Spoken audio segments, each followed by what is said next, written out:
cuando llega el momento de hacernos cargo de lo que somos como país. Comentarios, reflexiones. Pensamiento de ojo a oído. Bueno, gente, creo que quedó demostrado, ¿sí?, lo que Cristina Fernández de Kirchner quería para la Argentina y quiere, ¿sí? Porque yo creo que su objetivo, su aspiración sigue siendo la misma, gente. Es casi imposible no relacionar hechos de algunos años atrás cuando un político en la actualidad dice algo. Es como decir que la historia misma se hace presente de algún modo. Bueno, gente, en estos días, mejor dicho, hace unos días se recordaron los 5 años de cuando llegó la pandemia aquí en la Argentina, que era en el año 2020, cuando el mundo fue sorprendido por una pandemia que en muchos casos ha cambiado a muchas personas. Ese es el típico miedo a lo desconocido, como se suele decir. Vieron que en aquellos tiempos, en aquellos años, en aquel momento, contemporáneamente hablando, el miedo era general, la incertidumbre de pensar en el futuro, cómo íbamos a quedar después de semejante situación. A ver, gente, ¿a qué voy con esto? ¿No? Que Cristina Kirchner en ese tiempo quiso instalar una especie de populismo-comunismo, ¿sí?, latinoamericano. Meses antes de la cuarentena estricta, ella iba y venía de Cuba con la excusa de que su hija estaba enferma. Bueno, 5 años después, Macri, en este caso, aseguró de que el populismo ya no es una amenaza latinoamericana, sino mundial. Escuchen, gente, lo que voy a decir ahora porque nos vamos acercando, gente, a este pasaje que te citaba de hace 5 años atrás, cuando llegaba la cuarentena cavernícola aquí en Argentina. El expresidente dijo que el kirchnerismo ha hecho un gran daño, ¿sí?, con la cultura del trabajo, ¿sí? Atención que esta es la pregunta, gente, Por eso sale lo del populismo, que ya no es una amenaza para América Latina solamente, sino para el mundo entero.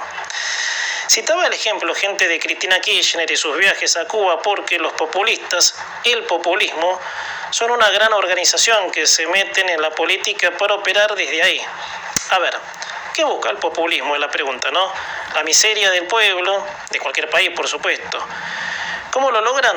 Haciendo dependiente a una determinada masa amorfa del Estado, cuya masa son personas que están limitadas en sus derechos y dependen del jerarca del régimen, quien decide cuándo comen, qué comen, si pueden circular libremente, comerciar con el mundo, que va.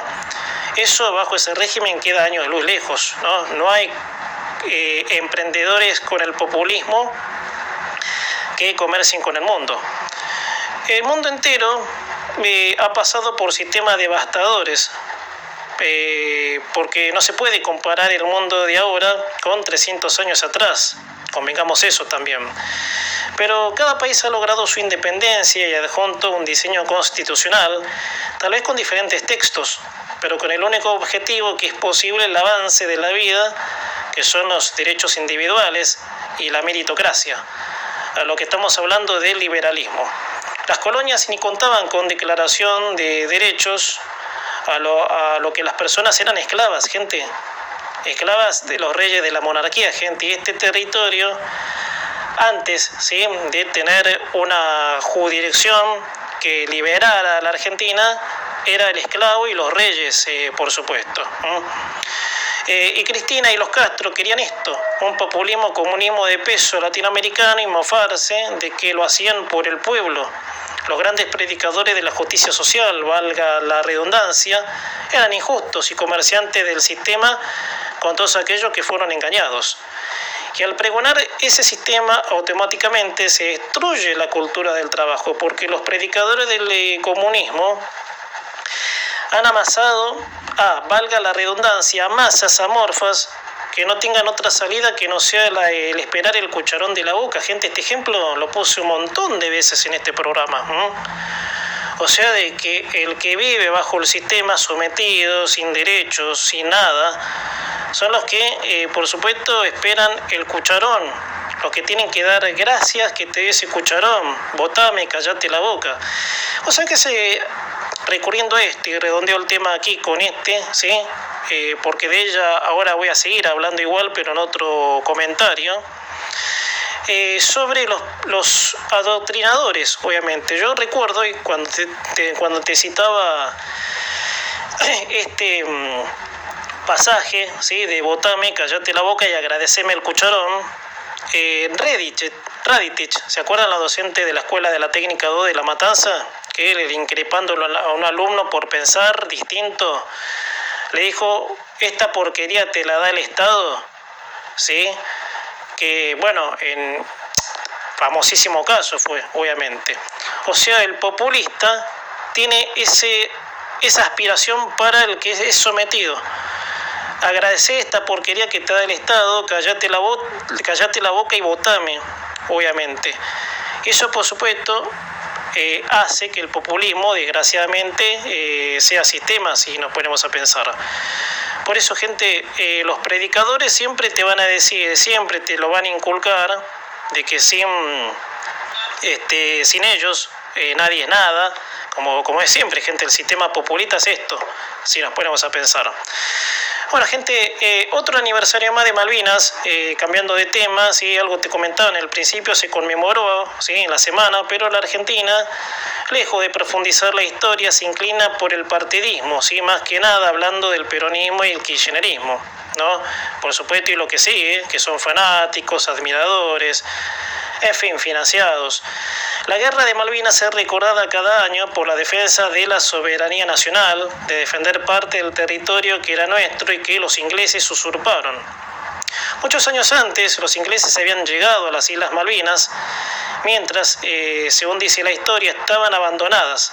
Que bueno, es un detalle ese que habría que discutir, ¿no? Porque en la disputa de territorialidad, yo creo que la Argentina debió hacer algo más, obviamente, en ese interín de decir que las Malvinas son argentinas, qué sé yo. Con esto no quiero avalar a ningún debate ni nada, pero lejos de todo eso, gente, sin tocar en el punto, la señora Cristina de Kirchner ya tuvo que dar la nota cuando publicó un mensaje en X. La señora trató al presidente Milei de pequeño hombrecito cuando en su propio discurso llamó a los isleños a sentirse argentinos, y esto te lo comentaba en el principio, pero la señora aprovechó para maquinar con su tan desgastada pancarta, ¿sí?, los intereses extranjeros, cipayos, todo su cerrado léxico que a la vez es la interpretación de su, entre comillas, nacionalismo, el que vino a engañar a más de la mitad del pueblo. Sería mucho pedirle a ella que se explaye en lo que fue la historia de Malvinas, porque es una burra que no sabe nada de nada. Todo lo que dice lo dice desde su partidismo enfermo. El mensaje que difundió en redes esta señora, ¿sí?, fue: el cipayo es alguien partidario del poder extranjero en desmadro de los intereses del país en el que nació. Consignó la enferma esta, seguido de criticar las políticas económicas y medidas del gobierno. También los grandes mayoristas lo llaman patria y lo defienden como tal, y este pequeño hombrecito no quiere ni puede entenderlo. Bueno, en las declaraciones no hace falta más para darse cuenta la bilis que recorre el cuerpo de esta resentida, que se nota que en su vida agarró un libro de historia. Cuando pasa algo de esto, los intereses pueden resultar ser cruzados, y algo te decía. Con esto quiero decir que la Argentina no luchó en su momento por la territorialidad de las Malvinas. Acá, en el nombre de la patria, y esto es lo más doloroso, que se murieron muchos soldados, ¿sí?, gente joven, que no está preparada, de esto nadie habla. Y eso es lo que realmente llena de mucha impotencia, de que acá en nombre de una patria y de una historia que nunca se reveló, porque siempre la Argentina para hacer política todos mandados a hacer son, pero para decir cómo fue la historia, todos se callan la boca, nadie dice nada al respecto, de lo que fue, cómo fue, qué había pasado. Por eso, gente, ¿de qué corno habla esa desquiciada? ¿Intereses? ¿Poderes extranjeros? Ni una bien hizo la Argentina, gente, con el tema. Es más, hasta hoy se habla de cómo es capaz la Argentina de defender su soberanía. ¿Cómo es capaz la Argentina? O sea, mandando soldados a que los maten, desprotegidos totalmente. Nadie habla de eso. obviamente, o se mofan los señores peronistas, kirchneristas, de que la dictadura se terminó y que eso, por supuesto, le ponía fin a una era. No, señores, están equivocados. Yo creo que tendrían que agarrar un libro de historia si saben leer, como siempre digo, porque las cosas no fueron así como ellos piensan. Para mi criterio, la Argentina siempre hizo mal las cosas, que como es cultura, gente. Nosotros tenemos un núcleo medio extraño, obviamente, y con esto voy redondeando, ¿sí? Porque estoy cerrando la primera hora del programa. Tiene un núcleo bastante cuestionado sobre lo lógico, obviamente, del que somos un país que nada se hace cargo, obviamente, nadie se hace cargo de nada, sino de, qué sé yo, de salir bien ariosos, obviamente, en lo político y después en la historia, bien, gracias, si nos ponemos a pensar. Bueno, gente, hay varias cosas, no, mejor dicho, hay varias maneras de entender las cosas, ¿no? Y parece que el defecto de la Argentina es entenderlo si a cada quien le conviene, ¿no? Y bueno, y parte de los problemas, gente, si nos ponemos a pensar, es este. Ahora, gente, casi todo el fin de semana lo venimos hablando, gente, que sabemos que existe una rivalidad entre el PRO y la Libertad Avanza, y más que nunca se reflejó más en estos días al presentarse Manuel Adorni como candidato a legislador, que sería la primera incursión de la Libertad Avanza en la ciudad de Buenos Aires para obtener algún cargo allí. Indudablemente eso hará un cimbronazo en este año electoral. Bueno, gente, hay informaciones de las cuales dicen que Jorge Macri, que es el jefe de gobierno, chicañó a Manuel Adorni diciendo de los porteños no sabe nada, cosa que en opinión no se sabe, digo desde el punto de vista periodístico.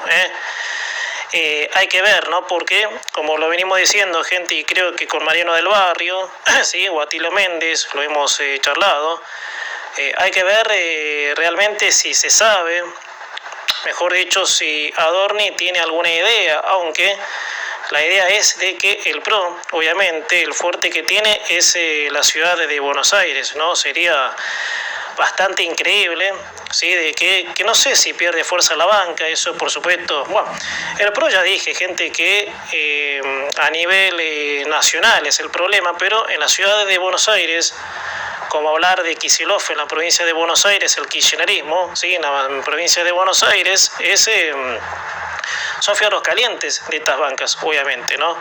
Y lo cual, por supuesto, hay que ponerse a pensar de que puede haber un salto, si esto, por supuesto, se concreta tal como lo suponen, lo dicen, obviamente.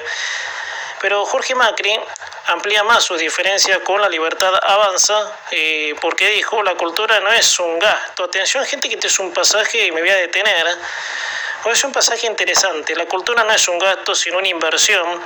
Eso decía el jefe de gobierno, diferenciándose de la llamada motosierra, que fue el primer paso del gobierno en reducir lo más que pueda el gasto público. A ver, yo creo que hasta ahí vamos bien. Tal vez lo que opine Macri, habrá alguna otra manera de entenderlo sin ir al extremo de que el jefe de gobierno prefiere el Estado grande. En un país como la Argentina hay que cuidarse de los extremos, ¿no? Y voy a poner una metáfora aquí, a mí me gusta a veces utilizar metáforas. Mucho frío no es bueno, mucho calor tampoco es bueno. Y por eso la naturaleza sabia tiene una opción para mediar entre el frío y el calor, ¿no? Y por eso existe la primavera y el otoño, Entonces, gente, hay casos, obviamente, en donde las tintas medias son el eje para llegar a consensos, ¿no? Y por supuesto, a tener puntos de vista variables, ¿no? De la situación en sí que está ocurriendo en la Argentina. Por eso, gente, el Estado grande, ¿sí? No es obviamente el indicado para ser un país, gente. Pero hay cosas de que el Estado tiene que estar presente, como por ejemplo la seguridad, la educación pública, gente, que es un pasaje en donde yo particularmente entiendo el comentario de Jorge Macri, ¿sí? Porque Macri dijo, como le decía, la cultura es una inversión, y sí, claro. Yo creo que la educación, obviamente, que parte, la educación pública, porque es lo que más castigado está en Argentina, si me apuras en ese contexto, lo más castigado que tenemos es la educación pública. Entonces, al tener eso, obviamente, detenido, es probable de que tengamos un futuro de un país en donde, y ayer creo que te lo decía también, donde toda la ciudadanía dependa del cucharón de la boca del Estado, obviamente. Por eso, gente, la educación es una inversión, gente, por eso necesitamos docentes bien formados, bien pagos, ¿no? Que el sistema educativo no sea un aguantadero de problemáticas sociales como se ha convertido, ¿no? Porque con todo respeto lo digo, hay muchos que van a comer a las escuelas, obviamente. A ver, gente, quiero ir al concepto cultura, ¿no? Porque abarca todo un espectro generalizado como para ir definiendo partes. ¿Y qué quiero decir con esto? De que para que se logre el avance de los países, un sostén de lo educativo tiene que haber. En caso de que Macri se haya referido al recorte de la educación, que eso está en duda, ¿no? Porque en la educación también hubo gente metida por política, y eso generó una confusión de tal magnitud que no se sabe sobre el presupuesto educativo. Gente habló de la educación en lo que va del gobierno. Yo creo de que el gobierno este gobierno tiene una gran deuda, obviamente, con el sistema educativo, obviamente, porque bueno, no quería meter los gremios, ¿no? Porque son los menos indicados en opinar, porque son los precursores también de un desastre abismal. No podemos contar con Baradel para que la educación funcione, por ejemplo. A ver, ¿no? Y como te decía, en lo que va del gobierno de Milei, de la educación poco se habla, gente. Está bien, se habló de todo lo otro, que era importante, de recortar, que ahí sí estoy de acuerdo. Por eso, pero cuando se habla de cultura, la educación es parte de ese semillero cultural de la Argentina, obviamente. Pero todo el disfraz, ¿no? Que se usa con la excusa de la cultura, que el pueblo es el que lo financia, eso sí se tendría que terminar. Hay muchos ámbitos donde eran cúmulos de ñoquis que el gobierno eliminó y eso está bien. No puede haber ámbitos con esa excusa para mantener a gente en puestos que no cumplen ninguna función, como el Ministerio de la Mujer, por ejemplo. Él y nadie. Faltaría darle un corte a mi criterio, esto sé que suena antipático, ¿no? Por lo que significó la historia, que este es otro detalle, gente, estaría lindo seguir conversándolo con un entrevistado incluso, que lo vamos a hacer, de que por qué la Argentina entiende mal la historia, ¿no? Y así, por supuesto, tener este ámbito de los derechos humanos, que son de las abuelas y madres de Plaza de Mayo, que hace 70 años o más, mejor dicho, desde la dictadura, que vienen currando con el Estado, no se las puede tocar. Entonces, si se entendería bien la historia, quizás hablamos de otra cosa, gente, si nos ponemos a pensar. Por eso, gente, no puede haber excusas para mantener a gente en puestos que no cumplan ninguna función, como te decía, y faltaría darle un corte abrupto al curro de los derechos humanos, que bueno, por lo que significó la historia, que recordamos días atrás, gente, parecería que hay que dejarlo pasar. Es verdad, gente, la cultura de los ámbitos educativos son una inversión para la formación de mentes brillantes que el día de mañana, desde la inventiva, hagan avanzar a este país. Vivir bien los emprendedores mismos y ofrecer sus servicios provenientes de esa inventiva para cubrir necesidades y demandas. Pero para eso hace falta un buen estándar educativo, hablando de educación pública, que es donde yo me agarré para hacer un paralelismo con Jorge Macri, ¿sí? De que hay recortes en la educación, que yo no sé, gente. El tema universitario fue también el tema de debate, ¿no? En donde muchos se quejaron porque sabían que iban a perder sus curros. Y me inclino a que Jorge Macri apuntó a eso, porque cuando se tiene una buena calidad de la educación, o sea, docentes bien formados, bien pagos, eso requiere de una inversión y como dice Jorge Macri, no es un gasto sino una inversión. Eso sí, obviamente, coincido totalmente. Bueno, gente, no quiero ir al conflicto universitario y con esto termino, porque sería entrar en un debate que creo que en la Argentina, sé que este es el país de los extremos, como te decía. Este es el gran problema. Somos un país extremista en donde no se media, ¿sí? En medias tintas, sino del lugar conveniente de cada uno. Y eso, por supuesto, ya sabemos que le ha hecho muy mal a la Argentina, si nos ponemos a pensar. Pero el conflicto universitario, obviamente, sería entrar en un debate que creo que en Argentina, el país de los extremos, que será para matarse, para ver quién tiene razón o no. Pero cuando solté el tema, el conflicto universitario, los acomodados, no protestaban por la calidad educativa, sino por los curros que se les terminaban. Y por eso hacían paros y marchas los representantes, entre comillas, que era gente de centro de estudiantes, gente, no más ni menos. Así que hay que entender las cosas, gente, porque si no las entendemos bien, la confusión puede jugar una mala pasada directamente si nos ponemos a pensar.